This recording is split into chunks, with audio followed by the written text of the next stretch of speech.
Ok,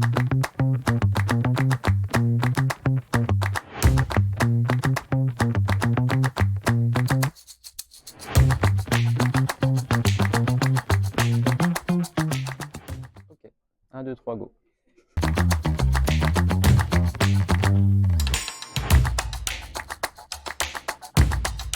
Donc, je m'appelle Jérémy Lagrange et je suis actuellement chargé de recherche au laboratoire DCAC, donc un laboratoire INSERM Université de Lorraine. Et mon parcours a commencé il y a une quinzaine d'années quand j'ai fait donc mes études en biologie cellulaire et une thèse de doctorat donc, dans le laboratoire DCAC. Thèse que j'ai soutenue en 2013 et ensuite je suis parti en postdoctorat à Mayence en Allemagne dans le Centre pour la thrombose et l'hémostase où je suis resté un peu plus de 5 ans. Et en 2019, je suis revenu en France pour un autre postdoctorat donc dans le laboratoire des CAC. Et c'est dans ce laboratoire que j'ai été recruté comme chargé de recherche.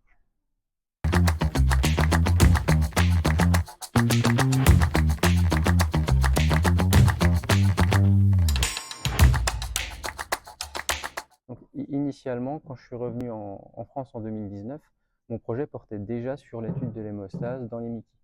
Et depuis, on a notamment publié un article qui a montré qu'un des facteurs qui est impliqué dans l'hémostase, le facteur Willebrand, était important dans le phénotype procoagulant qui a lieu au cours des Mickey.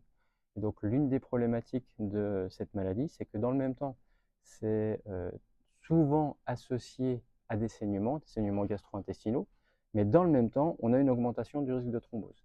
Et donc l'idée du projet qui a été soumis à la FAS, c'est d'étudier un nouvel acteur qu'on a identifié comme pouvant participer à cette dérégulation de la balance pro- et anticoagulante, qui est le glycocalyx qu'on pourrait définir comme étant la couche de protection qui recouvre à la fois les vaisseaux sanguins et on l'étudie aussi dans le cadre des globules rouges, puisque dans les maladies inflammatoires chroniques de l'intestin, les globules rouges ont une très forte tendance à s'agglutiner et on pense que cette agglutination va participer à la dérégulation de la balance pro- et anticoagulante.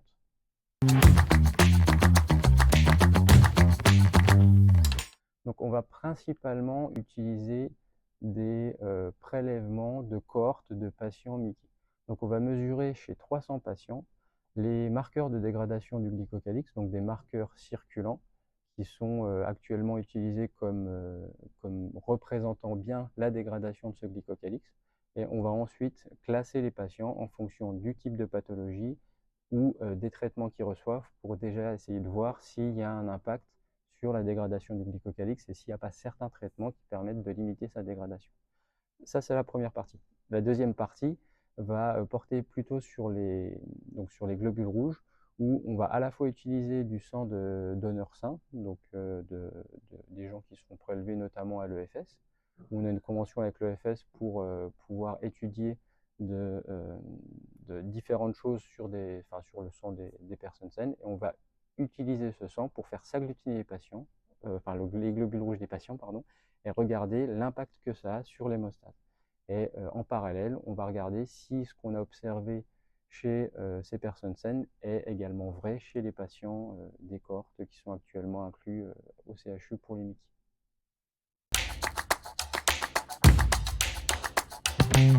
Donc, concernant l'IHU, en fait, DCAC participe surtout au Work Package 1 et à la Task 3, qui vise à essayer de mieux comprendre les dérégulations qu'on a au niveau de l'hémostase, à la fois sur le côté pro- et anticoagulant, donc avec des nouveaux acteurs identifiés comme l'immunothrombose, et également pour le projet de l'AFA, le glycocalyx.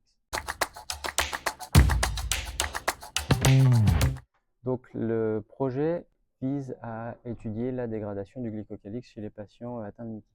Et en fait, c'est dans le cadre des, on va appeler ça les manifestations extra-intestinales des Mickey. On ne va pas empêcher la Mickey de se développer. Tout ce qu'on va faire ici, c'est de limiter les conséquences qu'il peut y avoir au niveau cardiovasculaire.